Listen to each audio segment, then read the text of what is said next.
Everyone. I'm Young Ranher, Program Management Officer from working at UNEP Asia and the Pacific Office under the initiative called Global Opportunities for Sustainable Development Goals. And following up on what Mushtaq has presented, I wanted to go a little deeper on UNEP's work and to introduce Green Jobs for Youth Pact. Next, please.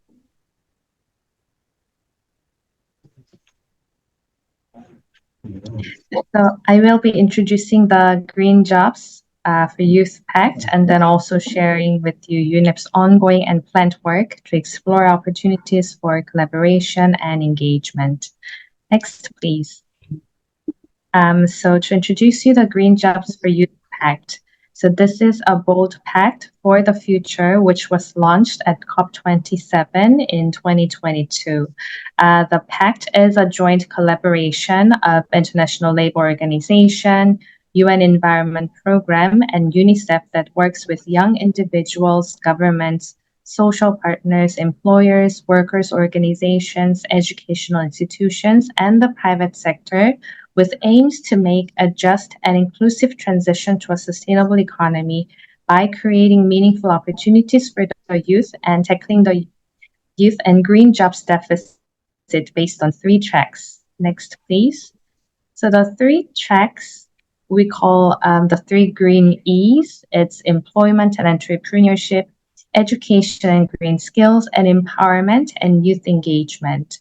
So employment and entrepreneurship supports employers and young entrepreneurs in green, circular, and sustainable business models to reduce waste, pollution, and resource use while increasing the demand for green skills for green jobs, particularly for young people.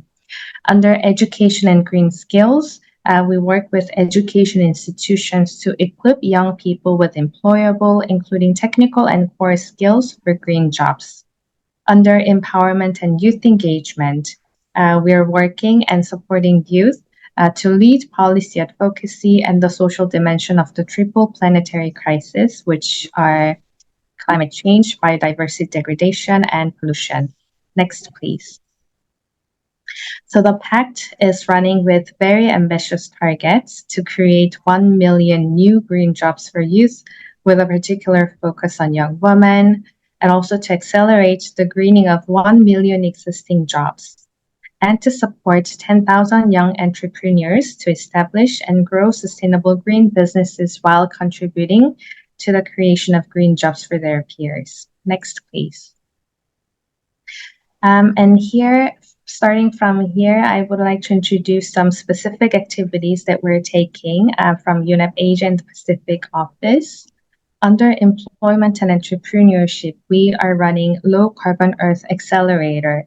It's an accelerator program for green startups in Asia and the Pacific region, working in 5 sectors of microplastics, textiles, renewable energy, cooling, and agriculture. So we've ran online bootcamp with technical networking Tuesday and skills of Thursday. So it has both of technical capacity building as well as mentoring element, as all the bootcamp sessions are directly delivered by industry representatives themselves. And this will be followed by in-person bilateral meetings with investors. So for this edition, we are having the in-person bilateral meeting in Delhi in late April. So we don't have it yet, but in our last edition, we have 17 startups that raised between 120K to 6.1 million US dollars. So we're expecting similar achievements for this edition as well.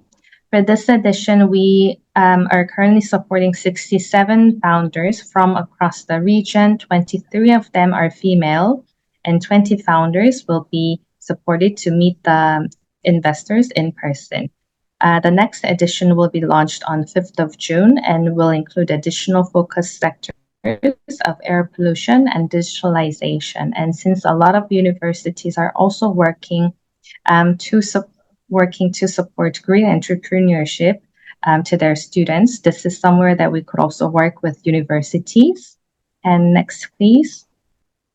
Under education and green skills, we're running something called Sustainable Lifestyles Action Academy, which consists of different modules.